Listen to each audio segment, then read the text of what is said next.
안녕하세요. 승리한산 가족 여러분, 그리고 강성성경연구원 여러분, 오늘은 사도행전 10장 1절에서 8절 말씀을 경건한 고넬료를 통하여 이방인에게 구원의 문이 열린다라는 제목으로 함께 말씀을 나누도록 하겠습니다. 오늘 본문 말씀의 제목처럼 우리는 경건한 고넬료에 대해서 살펴보는 시간을 가지게 됩니다.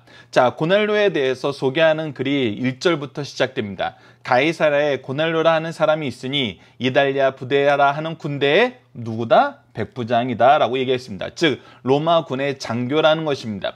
우리가 역사서의 문헌을 통해서 로마 군들은 어떤 자격을 갖춘 사람을 이 장교로 세우는지를 볼 수 있는데, 크게 이제 네 가지를 우리에게 소개해 주는 문헌들이 있습니다. 그래서 첫 번째가 무엇이냐면 과영하거나 무모해서는 안 된다는 것입니다. 자기의 능력을 잘 알고 자기가 가지고 있는 자원을 알고 그것을 적재적소에 잘 쓸 수 있어야 된다는 것입니다. 두 번째는 침착하고 신중하다는 것입니다. 이 군인이라고 해가지고 혈기왕성하고 무조건 힘으로만 하는 것이 아니라 침착하고 신중하게 모든 상황을 살펴볼 수 있는 안목이 있어야 된다는 것입니다. 그리고 세 번째는 무모한 싸움을 시작하여 공세를 취해서는 안 된다는 것입니다. 전쟁을 하더라도 그것에 명분이 있어야 되고 이것에 대해서 냉정한 판단이 있어야 되고 전략이 있어야 된다는 것입니다. 그러면서도 무엇이 있어야 되냐고 얘기하냐면 적에게 압도되는 위험 속에서도 자기 위치를 고수하고 목숨을 버릴 수 있는 충성이 있어야 된다는 것입니다.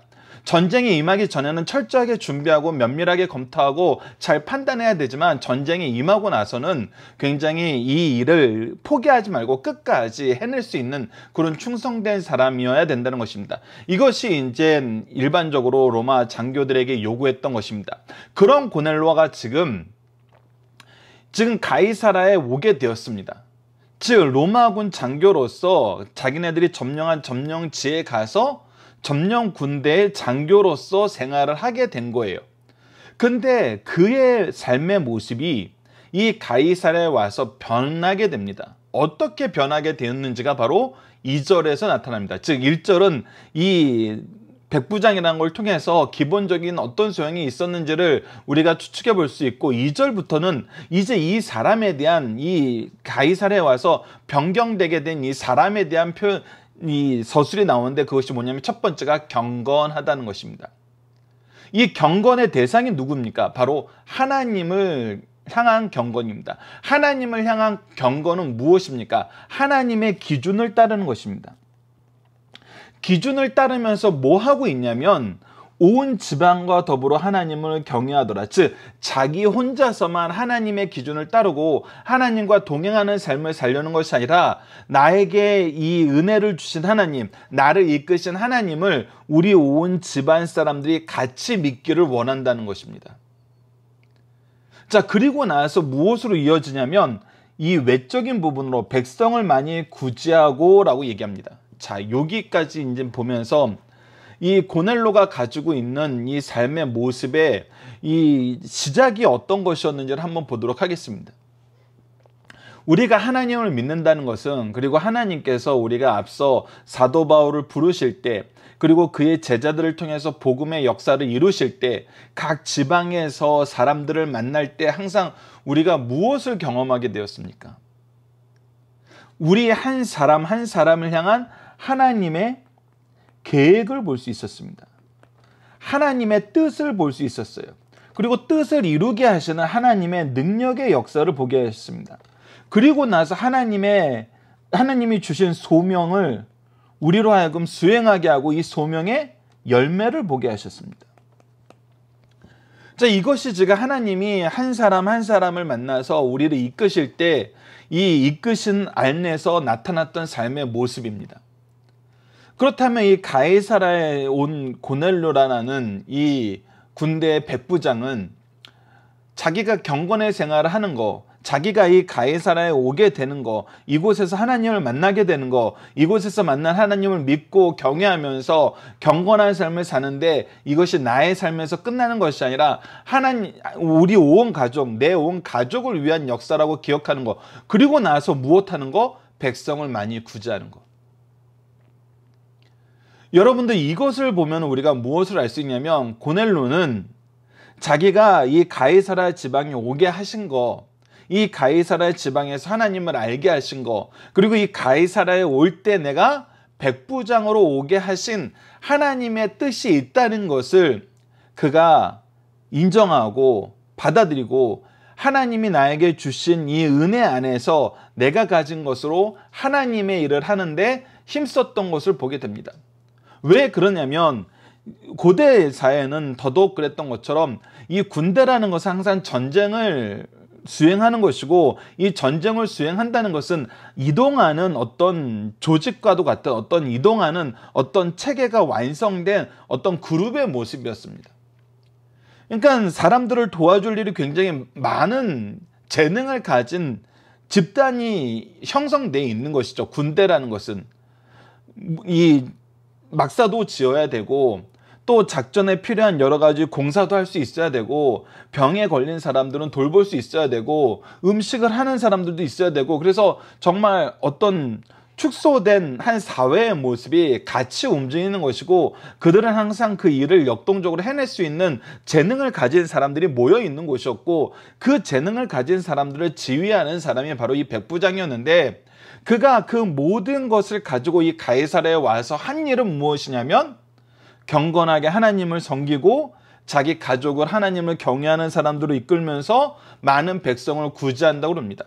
그리고 나서 7절을 보면은 이 고넬료가 집안 하인 둘과 부하 가운데 경건한 사람, 이 부하 가운데서도 경건한 사람이 있었어요. 그리고 그의 집안 하인 둘을 보내면서 우리가 다음 시간에 나누게 되는 것이지만, 그들이 베드로에게 무엇이라고 얘기하냐면 고넬료가 하나님을 어떻게 믿는지에 대해서 얘기해요. 그 얘기는 무엇입니까? 바로 이들도 하나님 믿는 사람이 되었다는 거예요. 하나님을 함께 믿는, 하나님 믿는 공동체를 이루고 있다는 것입니다.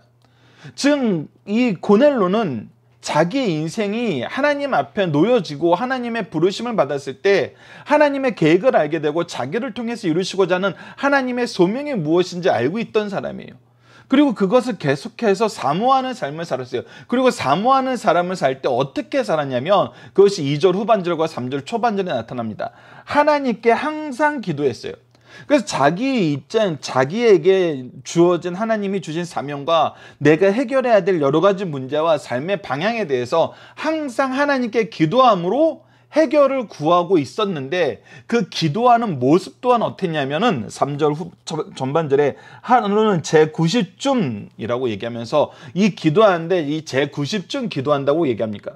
이 제90쯤 기도한다는 거에 무엇은 의미가 있냐면, 유대인들이 기도하기로 정해놓은 그 규례에 따라서 기도하는 시간에 기도했다는 걸 볼 수 있어요. 이 자기의 삶의 문화가 이미 로마에서 살고 왔고 로마의 장교로서 성장하여서 이 땅에 왔는데, 그가 하나님을 믿을 때 어떻게 믿으려고 그랬냐면 원래 이 자리에서 이 민족들이, 하나님을 믿는 민족들이 믿는 모습 그대로 믿으려고 그랬다는 거예요. 그래서 사도행전에 나타난 이 유대인들의 기도 시간에 나타난 이 기도의 기도를 통해서 나타나는 역사가 많은데, 우리가 2장에서 이 성령의 오순절 성령 강림 이후에 제자들이 말씀을 전하러 간 것도 제3시, 즉 우리가 6시간을 더하면 된다 했잖아요. 아침 9시에 그들이 기도하는 시간에 기도하기 위해서 모였고, 기도하기 위해서 모인 사람들에게 하나님의 복음을 전하는 이 기도할 때의 성령의 역사를 임하는 걸 우리가 볼 수 있었습니다. 그리고 우리가 뒤에 이제 10장에서 이 다음 시간의 말씀인데, 베드로도 언제 기도하러 지방에 올라가냐면 제6시, 즉 정오 시간에 기도하러 올라갔어요. 그리고 나서 3장에서는 솔로몬 행각에 언제 나갑니까? 제9시 기도하는 시간에, 이 동일한 제9시예요. 그래서 유대인의 규례대로, 즉 하나님이 사람들에게 주셨던 그 질서 안에서, 내가 하나님을 믿는데 나는 문화도 다르고 삶의 스타일도 다르고 나는 하는 일도 다르고 나를 대하는 이 유대 민족들의 태도도 다르기 때문에 나는 내가 할 수 있는 최선의 방법을 하겠어, 이렇게 한 것이 아니라 이미 하나님께서 전해 놓으신 그 질서를 따르는 모습으로 그는 신앙생활을 이어갔다는 것입니다. 그래서 이것이 지금 우리가 보게 되는 것이 무엇이냐면, 우리는 하나님의 은혜 가운데에서 우리가 어디서 어떤 삶을 살게 될지 하나님의 인도하심 속에서 하나님이 미리 계획하심 안에서 그것을 발견하게 되는 경우가 되게 많아요.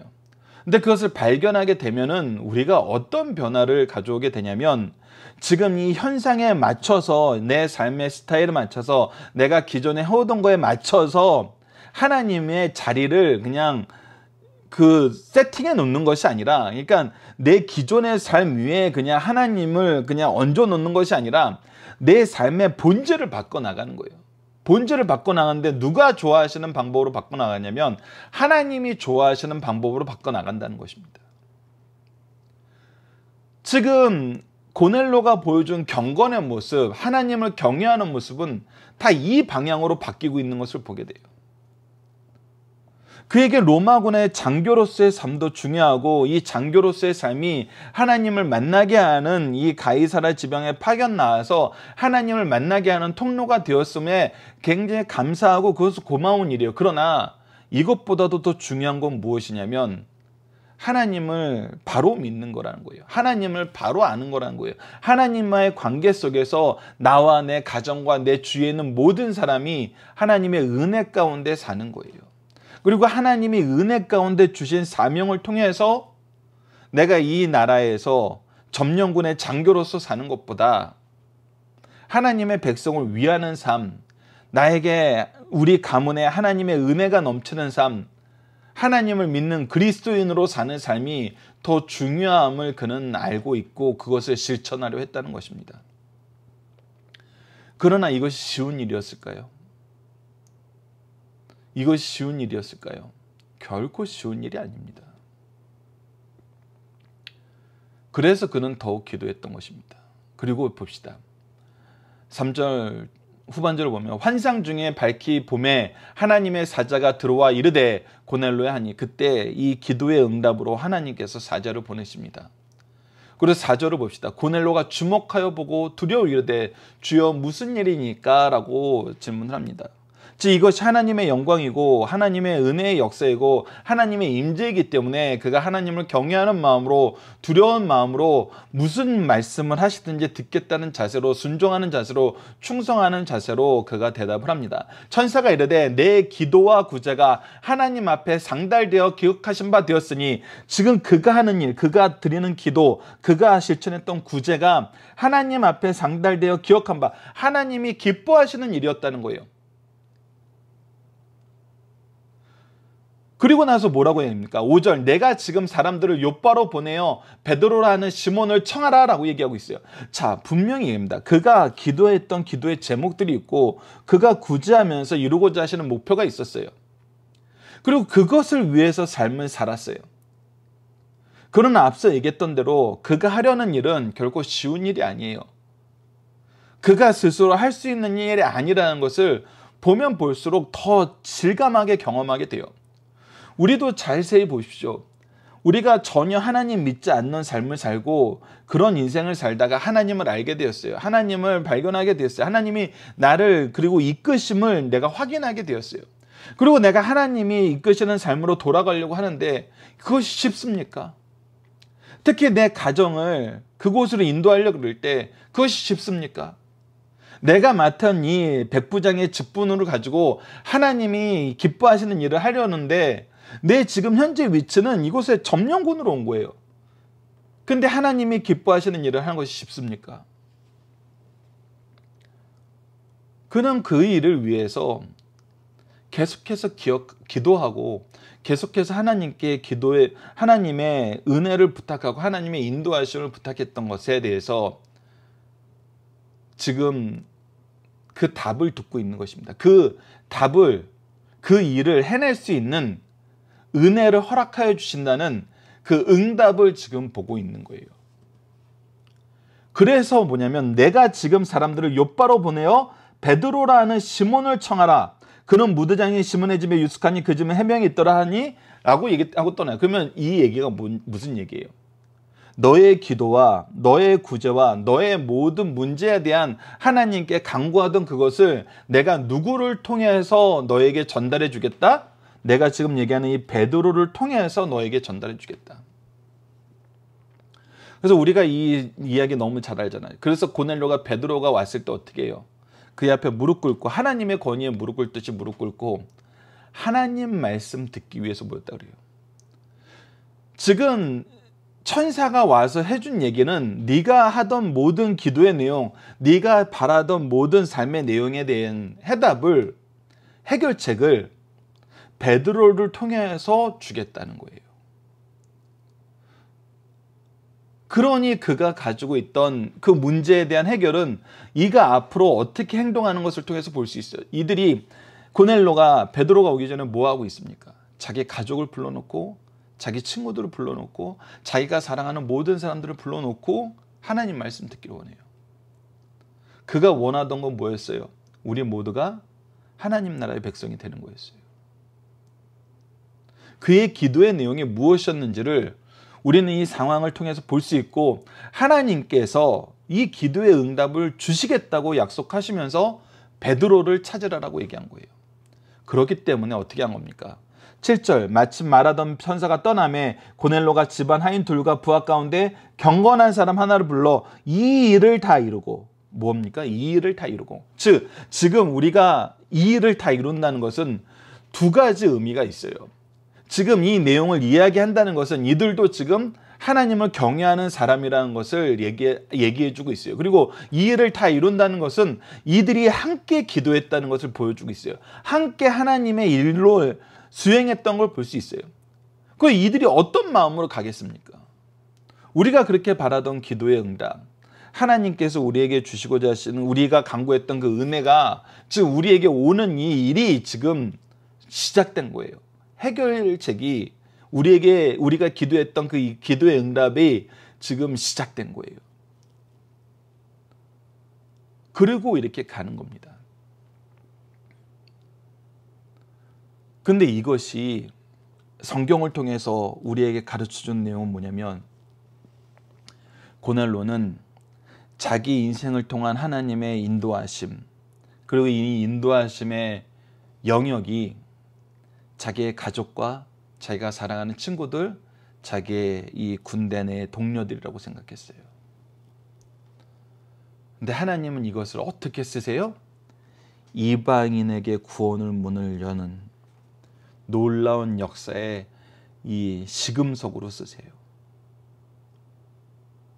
이것이 우리가 인생을 살면서 가끔 경험하게 되는 겁니다. 자주 경험합니다. 나는 나에게 맡겨진 작은 일에 충성하기 위해서 하나님 앞에 무릎 꿇고 기도하면서 나의 삶에 헌신을 했습니다. 나의 삶을 정말 충성스럽게 살았습니다. 근면하고 성실하게 살았어요. 그래서 나는 이 일이 이루어지는 것만으로도 너무 감사하고 너무 기쁜데, 하나님은 이 일을 통해서 더 놀라운 구속사적인 의미를 전 세계에 선언하시는 거예요. 여러분들 이것을 경험하게 되었을 때 정말 하나님이 우리를 얼마나 사랑하시고 얼마나 놀랍게 쓰시는지 감사하지 않을 수 없습니다. 우리가 이 삶의 모습을 지금도 함께 실천했으면 합니다. 정말 요즘에 예배에 대해서 많은 사람들이 여러 가지 방향으로 얘기하는데, 정말 감사한 거는 목회자가 되게 하셔서 이 힘든 시기에 계속 예배를 지킬 수 있는 그래도 그 자리를 허락하여 주셨어요. 사실 이것은 굉장히 오래 전부터 기도하던 내용입니다. 주의를 잘 지킬 수 있는 삶을 우리 가족이, 우리 가문이 살 수 있도록. 그래서 힘든 시기에서도 계속 예배 드릴 수 있도록 인도해 주셨고, 오히려 예배를 더 많이 인도하게 하셨어요.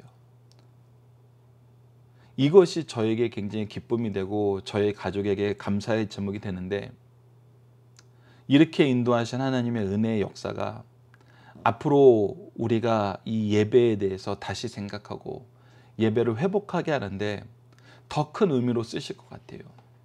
그것이 저뿐만 아니라 저의 자녀와 앞으로 이 일을 함께 경험한 모든 성도들이, 우리가 지금 이 시대에도 이 말씀의 역사가 얼마나 놀라운 역사가 되었는지를 보는 것처럼 지금 현재 우리에게 주어진 역사가 얼마나 놀라운 역사가 되는지 보는 그런 시기에 와 있습니다.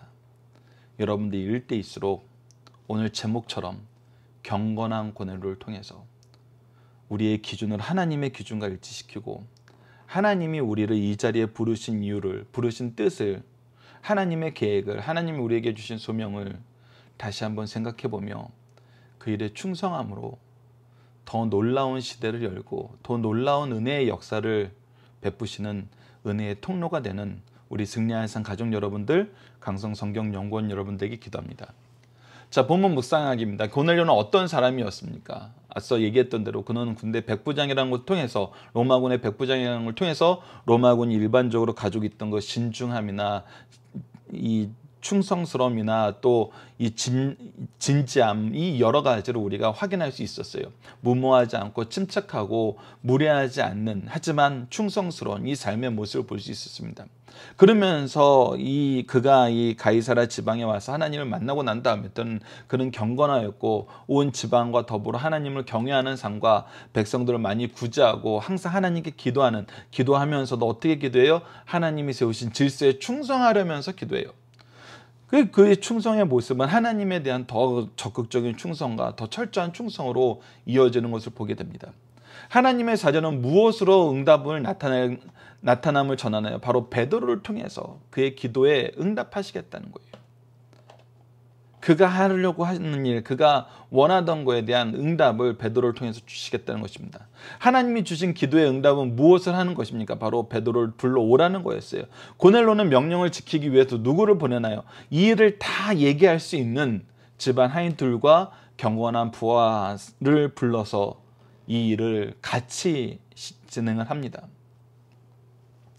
자, 본문의 중심사를 보도록 하겠습니다. 사도행전 10장은 복음이 유대인의 장벽을 넘어 이방인에게로 가는 과정을 자세히 소개하고 있기에 오늘 우리가 예수님을 구주로 받아들이는 역사적 뿌리가 어떠한가를 보여주고 있습니다. 스데반의 순교 이후에 핍박으로 인해 흩어진 성도들이 온 유대와 갈릴리아와 사마리아의 교회를 세웠습니다. 그 교회들이 뿌리를 내리는 동안에 하나님께서 평화를 주심으로 교회는 든든히 서가고 주를 경외함과 성령의 위로로 진행하여 성도의 수가 많아지는 역사가 일어나고 있습니다. 이때 사도들이 교회를 순회하면서 교육자와 성도들을 말씀 위에서 굳게 세우고 있어요. 이제부터 교회는 주의 명령에 순종하여 모든 족속으로 제자를 삼아 복음을 세계 만방에 전해야 될 이제 시기가 왔음을 우리가 보게 됩니다. 그러나 하나님의 성령으로 충만하여 하루에 3,000명이나 회개하고 세례를 받는 역사가 일어나고 나면서부터 서지도 걷지도 못한 사람을 일으켜 세우고 걷게 하면서 죽은 다비다도 살리는 기적을 주의 이름으로 행한 베드로조차도 복음을 전할 대상은 세상에 흩어져 있는 유대인만을 위한 것이라고 생각하고 있었어요.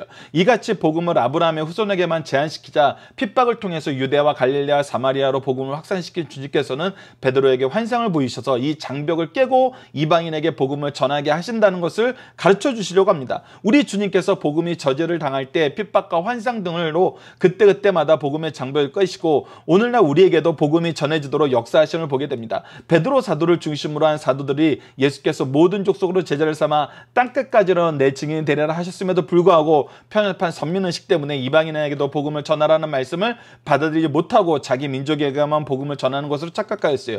이러한 때에 고넬료의 회심을 통해서 모든 족속 이방인들이 복음을 받게 될 것을 가르쳐주고 있습니다. 그러므로 10장은 교회 밖에 불의한 세력뿐만 아니라 베드로 이스라엘의 뿌리 깊은 인종차별적 편협한 선민의식이 복음의 장애물이 됨을 깨닫게 하시고 이것을 타파하여 세계 만민을 향한 복음의 문을 여시는 것을 우리에게 보여줍니다. 이렇게 볼 때 10장은 고넬료의 회심이라기보다는 베드로의 전향이라고 할 수 있고 이 전향을 이끄시는 하나님의 방법을 우리에게 가르쳐주고 이 방법에 쓰임받는 이 고넬료의 경건에 대해서 우리에게 알게 하십니다.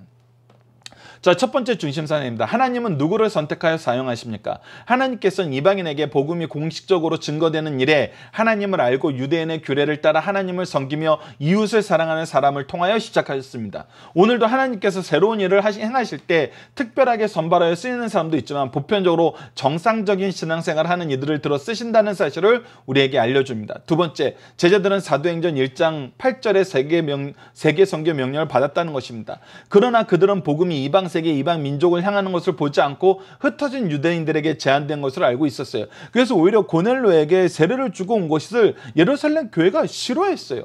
그래서 그 내용을 우리가 이제 앞으로 보게 됩니다. 복음을 받아들일 준비보다 전할 준비가 되어 있지 않을 때 베드로에게 환상을 주어 깨닫게 하시고 실천하게 하셨어요. 곡식이 익어 추수할 때가 되었으니 일꾼이 없고 일꾼의 자질이 없어 늘 문제가 되고 있다는 사실을 우리에게 보여주고 있습니다. 마지막 세 번째는 고넬료를 통해 이방 세계의 복음의 문이, 믿음의 문이 지금 열리고 있다는 것입니다. 이 일로 할례가 없이 하나님께 와서 하나님의 백성이 되는 길이 열렸어요. 우리가 하나님의 백성이 되는 길이 공식적으로 선포된 거예요. 성령이 이 일의 증인이 되시고 역사의 주권자가 되심을 앞으로 고넬료의 가정을 통해서 보여줍니다. 교회가 유대인의 관습을 버리고 하나의 독립된 운동으로 발전되게 된 계기와 근거를 제공하는 귀한 말씀이고 우리에게 더욱더 은혜가 되는 말씀입니다. 이 사건이 없었으면 우리에게 복음을 전하는 것이 얼마나 힘들고 어려웠을지 우리가 생각하게 됩니다.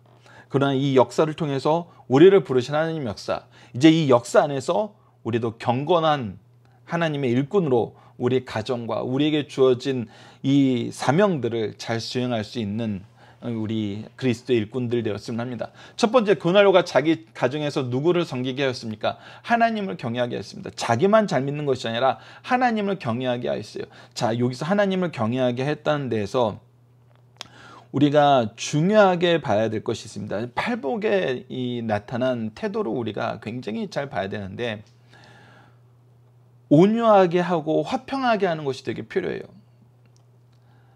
한 가정에서 어떤 아버지가 하나님을 예전부터 알고는 있었지만 잘 믿지는 못했다 그래요. 근데 어느 날 너무나 큰 은혜를 받은 거예요. 너무나 큰 감사의 제목들이 생긴 거예요. 근데 이것을 전해주고 싶어서 어떻게 했냐면 아내와 자녀들에게 이 기쁨을, 말씀을, 은혜를 정말 두려운 마음으로 잘 준비해서 전하면 좋았을 텐데 그냥 무조건 교회 나가라 그런 거예요. 억지로.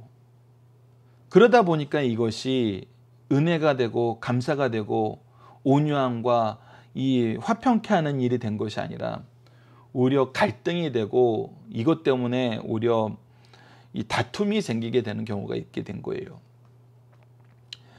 근데 우리가 이 고넬료의 삶의 모습을 통해서 또 우리가 많은 신앙의 선조들의 이 가르침을 통해서 알 수 있는 것은, 그리고 특히 팔복과 예수님이 십자가상에서 하신 그리고 이 스데반이 죽으면서 선언했던 그것처럼 우리는 누군가의 재판관이 되는 것이 아니라 누군가의 제사장의 삶을 사는 것입니다.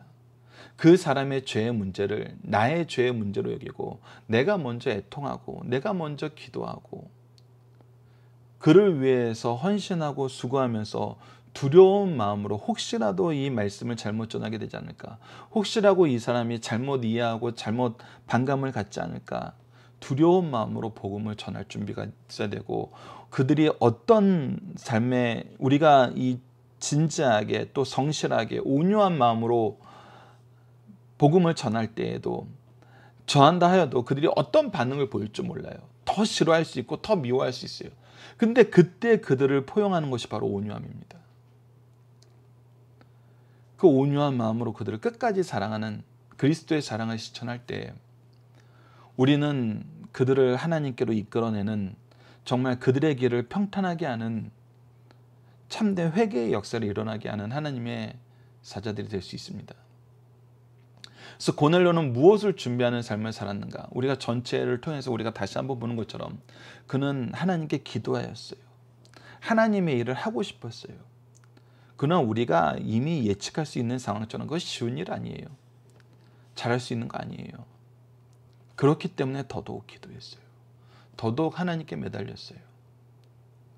그래서 고넬료가 이 기도에 대한 응답을 받고 이 기도에 대한 응답이 베드로를 불러오라 그런 거였을 때 그는 주저하지 않았고 베드로에 대한 조사를 하던가 아니면 베드로에 대한 선입견을 가지고 있는 것이 아니라 철저하게 하나님의 응답으로 알고 그의 앞에 무릎 꿇고 하나님 말씀 듣기를 원했어요. 그 얘기는 뭐였어요? 그는 하나님 말씀 안에서 하나님의 뜻과 하나님이 주신 사명을 수행하는 것이 그의 삶의 의미였고 목표였다는 걸 볼 수 있어요. 그래서 그는 하나님의 부르심을 따르는 삶을 준비하고 살았던 것을 보게 됩니다. 자, 그래서 우리가 이 부분을 좀 생각을 해봐야 될 것 같아요. 우리는 무엇을 위해서 기도하고 어떤 방식으로 응답받기를 원하나요? 우리가 기도한다고 했을 때 고넬로의 기도는 철저하게 자기가 자기에게 맡겨진 사람이 자기에게 주신 하나님의 사명을 위해서 기도했던 걸 볼 수 있어요. 그렇기 때문에 베드로가 온다 그랬을 때, 베드로를 보내주신다 그랬을 때, 베드로를 찾으라 그랬을 때,